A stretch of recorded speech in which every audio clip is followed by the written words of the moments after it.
गोरक्ष, तुझ्या गुरूंनी तुला जे शिकवले आहे त्याचे जर एकाग्र होऊन तू स्मरण केले तर तुझ्या समोर येणारी शक्ती नेमकी काय आहे हे तुला कळेल.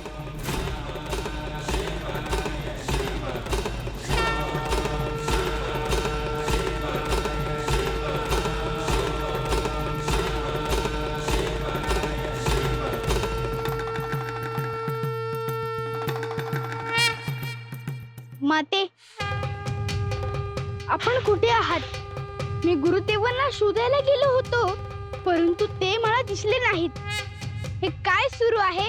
मला ध्यानातच येत नाहीये. ही माझी कसली परीक्षा सुरू आहे का? मी आपली प्रतीक्षा करतो आहे.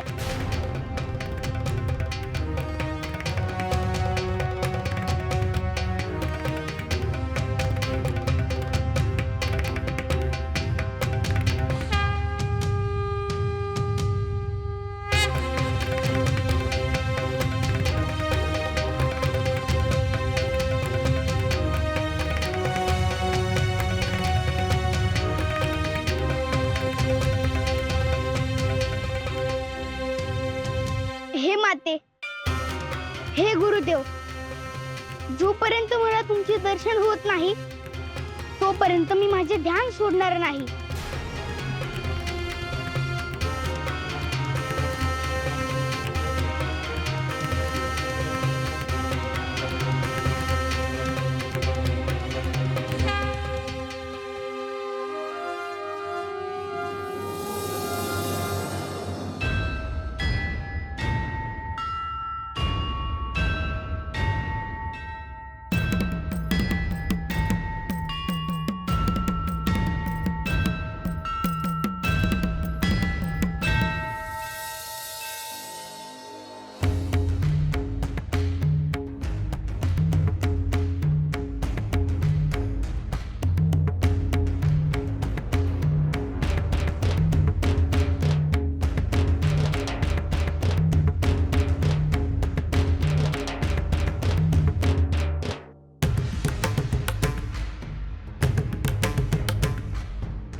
गोरक्ष,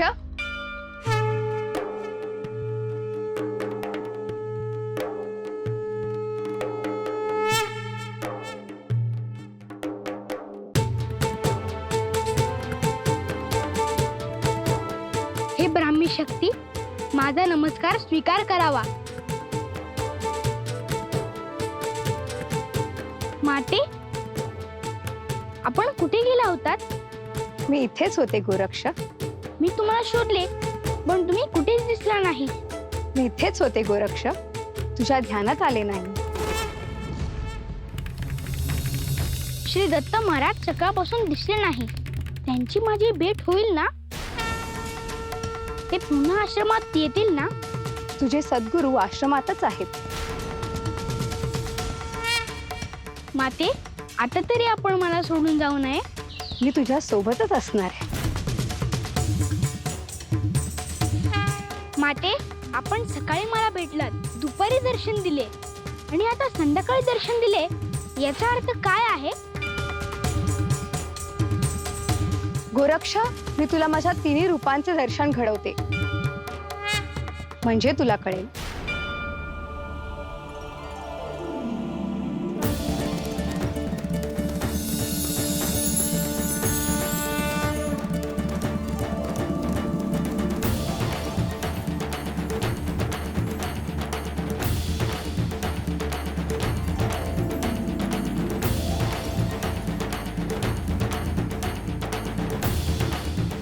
हे माझेच रूप आहे, ही ब्राह्मी शक्ती.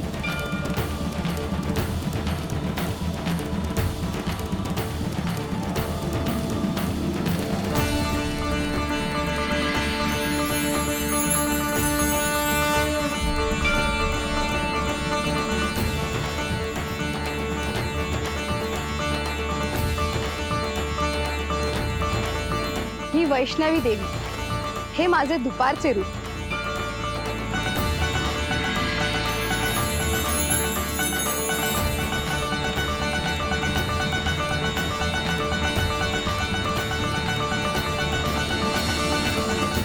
ही शांभवी शक्ती जी वृषभावर आहे.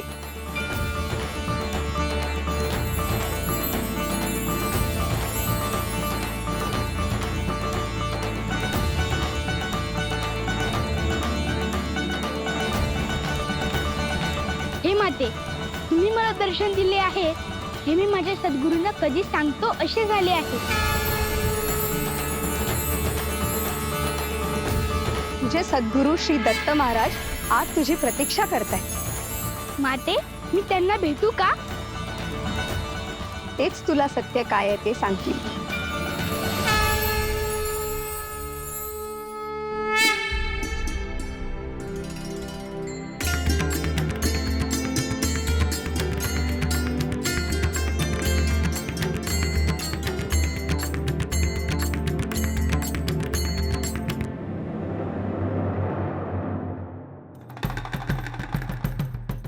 गोरक्ष, दिवसाच्या 3 प्रहरांमध्ये तुला 3 देवींनी दर्शन दिले आहे. हे काय गुप्त रहस्य आहे हे तुला सांगण्याची वेळ आली आहे.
गोरक्ष, आज तू जे पाहिले आहेस ते स्मरणात असू दे. गायत्री माता हे माझेच स्वरूप आहे. ही सकाळी ब्रह्मशक्ती रूपात असते. तिचे वाहन वृषभ आहे. होय गुरुदेव, गायत्री मातेने मध्यान काळात मला वैष्णवीच्या रूपात दर्शन दिले. हिचे वाहन गरुड होते. आणि संध्याकाळी गायत्री माता ही शांभवी शक्ती असते. तिचे वाहन वृषभ आहे. हे प्रभू, आज तुमच्या कृपेने मला तिन्ही रूपांचे दर्शन झाले. प्रत्यक्षात तिच्या सोबत बोलता आले. मी गायत्री देवींच्या सहवासात होतो हे माझे भाग्य आहे. भविष्यात तुला जेव्हा सहाय्य हवे तेव्हा गायत्री देवीची प्रार्थना करून तू तिला आवाहन करू शकतोस. मी हे ध्यानात ठेवेन गुरुदेव. यानंतर मी तुला गायत्री मंत्र आणि त्याची अधिष्ठात्री देवता याबद्दल सांगेन. हे गुरुदेव, गायत्री मातेंचे दर्शन घेतल्यानंतर माझी उत्सुकता वाढली आहे. तेव्हा आपण मला गायत्री मंत्राचेही ज्ञान द्यावे. गायत्री मंत्राची अधिष्ठात्री देवता ही सविता आहे, जी सकाळी ऋग्वेद रूपात, दुपारी यजुर्वेद रूपात आणि संध्याकाळी सामवेद रूपात असते. रात्रीचे तिचे रूप काय आहे? रात्री ती अथर्ववेद रूपात असते.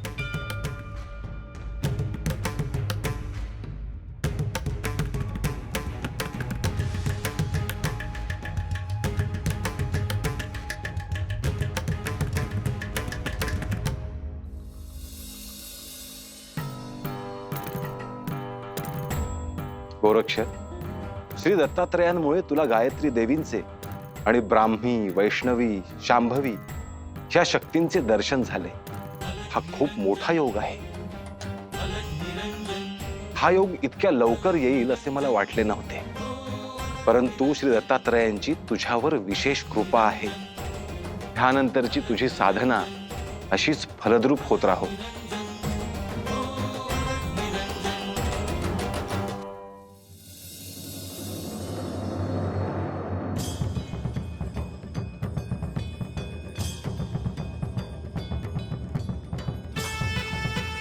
गोरक्ष, आज तुला श्री दत्त महाराज यांनी स्वतःच्या स्वरूपाची ओळख करून देताना गायत्री देवींचे दर्शन घडवले. गायत्री देवी ही एक अशी शक्ती आहे जिचे स्थान अत्यंत उच्च आहे. भविष्यात तुझ्या हातून जे कार्य घडेल त्यात श्री दत्त महाराज यांच्या पर्यायाने गायत्री देवींचा आशीर्वाद खूप महत्वाचा ठरेल. शुभम भवतु.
हे श्री महादेवा, आज कैलास सोडून पुन्हा यात्रेला सुरुवात करणार आहे.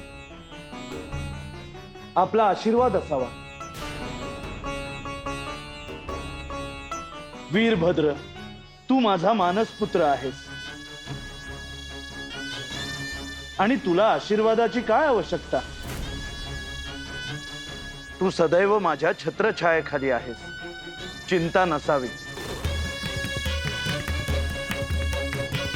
मी सदैव आपण सांगितलेले कार्य करतो आहे. जिथे जिथे अधर्म आहे, जिथे जिथे पाखंड आहे, मी तिथे तिथे जाऊन धर्म आणि सत्याची स्थापना करतो आहे. वीरभद्र, धर्म म्हणजे काय आणि सत्य म्हणजे काय. हे श्री महादेव, धर्म आणि सत्य एकाच नाण्याच्या दोन बाजू आहेत. धर्म सदाचरण शिकवतो आणि सत्य म्हणजे जिथे कोणताही भेद नाही, जिथे शून्य आहे. असे असेल तर धर्म आणि सत्य ओळखायला चुकू नकोस. हे प्रभू, माझ्याकडून अशी चूक कशी होईल. वीरभद्र, हातात जर शक्ती असेल तर असे घडू शकते.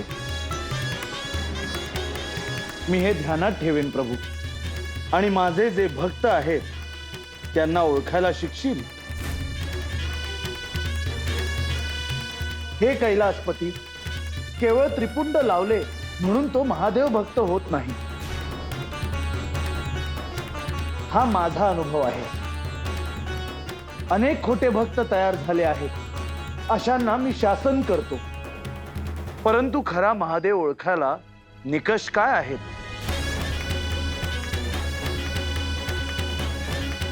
हे आदिनाथ, महादेव भक्त कोणतेही सोम घेत नाही. हा निकष आहे. काळजी घे. होय प्रभू, आज्ञा असावी.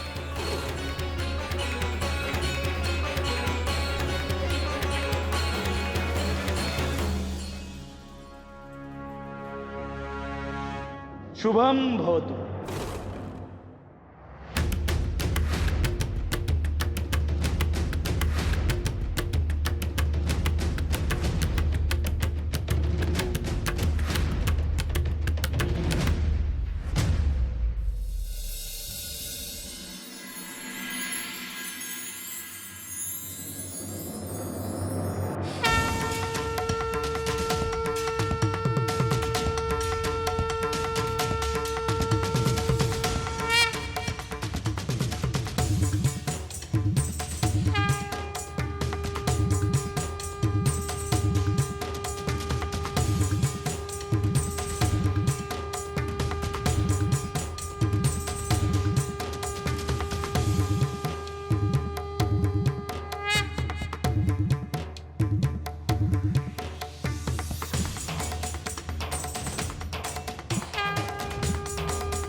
शुभम भवतु.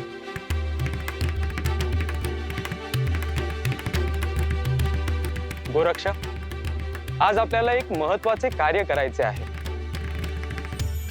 आज आपण अग्निदेवांना आवाहन करूया.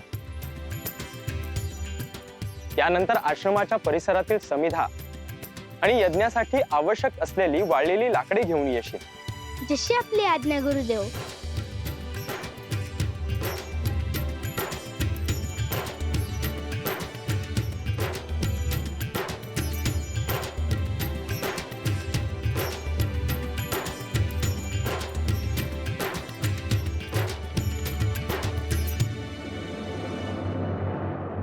हे श्री महादेव, दिवस रात्र आपले स्मरण असतेच, मात्र आज प्रकर्षाने तुमची आठवण येत आहे.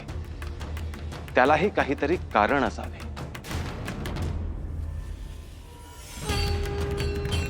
हे श्री महादेवा, लोककल्याणासाठी सर्वत्र भ्रमण करत असताना मला जिथे जिथे पाखंड दिसते तिथे तिथे मी अशा पाखंडाला शिक्षा करत असतो. आपण सांगितलेला मार्गच एकमेव आहे ज्याने सर्वांचे कल्याण होईल. इतर कोणताही मार्ग मला मान्य नाही.